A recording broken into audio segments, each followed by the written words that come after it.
Assalamualaikum warahmatullahi wabarakatuh. Saya Desi Fitria Ayu Jayanti dengan NIM 040203210044 mengangkat judul Pengaruh Konseling Kelompok terhadap Remaja Pecandu Drugs atau Narkoba. Menurut data atau fakta World Drugs Reporters 2018 yang diterbitkan United Nations Office on Drug and Crime menyebutkan sebanyak 275 juta penduduk di dunia atau 5,6% dari penduduk dunia pada usia 15-64 tahun pernah mengkonsumsi narkoba. Sementara di Indonesia, BNN selaku focal point di bidang pencegahan dan pemberantasan penyalahgunaan dan peredaran gelap narkoba atau P4GN mengantongi angka penyalahgunaan narkoba di kalangan tahun 2017 sebanyak 3.376.115 orang pada rentang usia 10-59 tahun.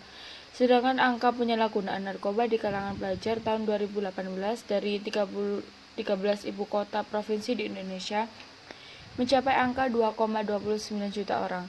Salah satu kelompok masyarakat yang rawan terpapar penyalahgunaan narkoba adalah mereka yang berada pada rentang usia 15-35 tahun atau generasi milenial. Mukhtar 2013. Definisi terkait masa remaja ialah suatu fase perkembangan antara masa anak-anak dan masa tua.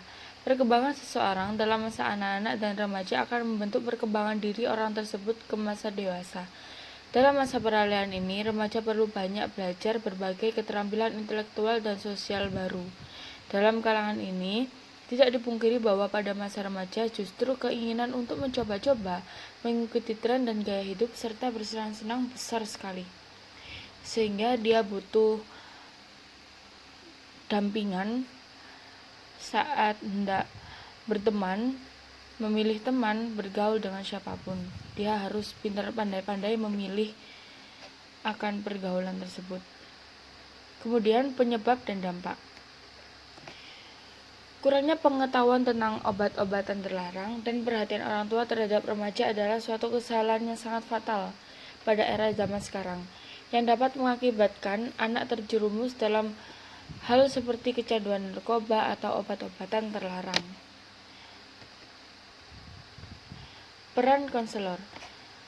Sebagai seorang konselor, yakni membantu para remaja pecandu drugs atau narkoba untuk kembali ke jalan yang benar dengan cara memberikan arahan baik dari perilaku, ilmu pengetahuan, atau sharing dengan keadaan keluarga dan pertemanan si pecandu tersebut.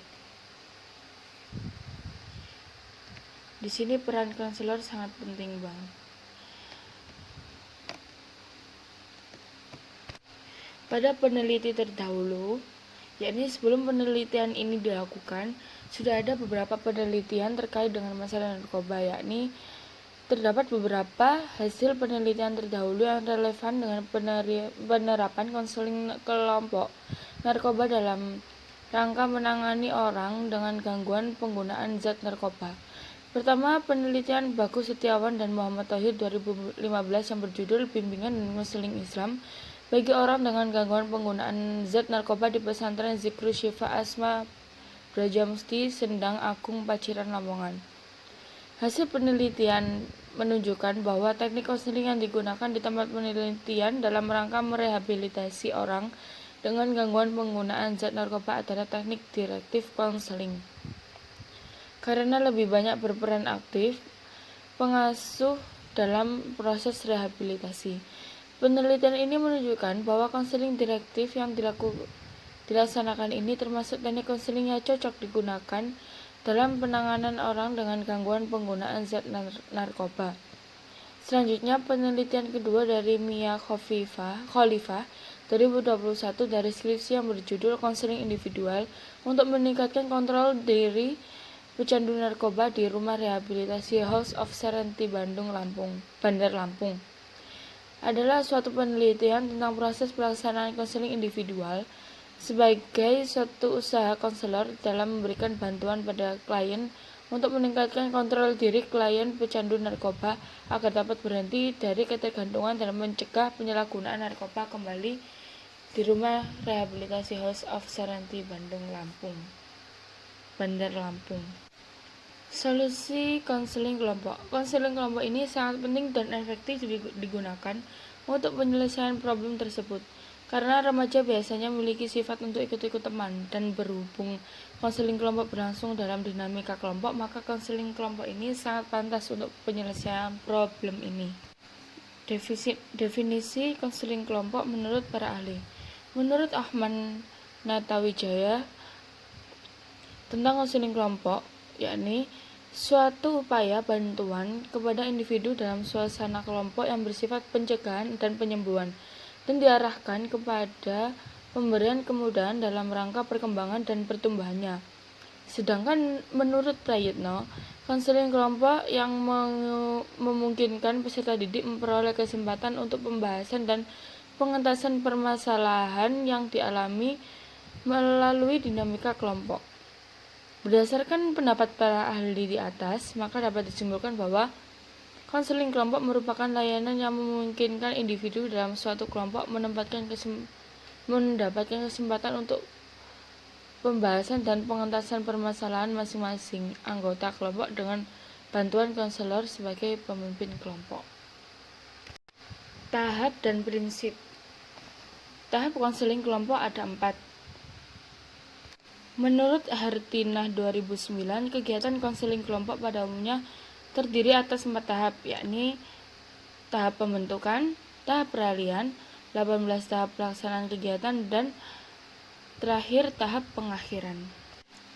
Kemudian prinsip ada 6. Menurut Dean Meyer dan Gigi Muro dalam Nur Salim 2007, dalam konseling ada beberapa prinsip yang perlu diperhatikan. Antara lain, konseling kelompok akan sangat efektif dalam lingkungan yang demokratis.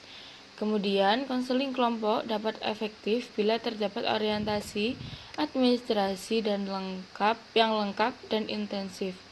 Yang ketiga, konseling kelompok sangat efektif bila bersifat sukarela. Yang keempat, karena memulai kelompok adalah faktor yang sangat menentukan. Nama kelompok harus menarik, artinya banyak yang berminat. Yang kelima, masing-masing anggota kelompok harus bertanggung jawab atas perilakunya dalam kelompok. Dan yang keenam, kelompok harus selalu sadar. Yang terakhir yakni rumusan masalah. Bagaimana efektivitas konseling kelompok dalam penyelesaian problem remaja pecandu drugs atau narkoba. Kemudian tujuan penelitian ini yakni mengetahui efektivitas konseling kelompok pada penyelesaian problem remaja pecandu drugs atau narkoba. Dan yang terakhir, manfaat penelitian. Hasil dalam penelitian ini memberi manfaat berupa penambahan wawasan bagi pembaca mengenai pengaruh konseling kelompok terhadap problem remaja pecandu narkoba di era zaman now, dan memberi sumbangan pengetahuan akan pentingnya memiliki pengetahuan tentang apa saja kerugian ketika kita mengonsumsi narkoba. Sekian dari saya. Apabila ada salah kata atau kekurangan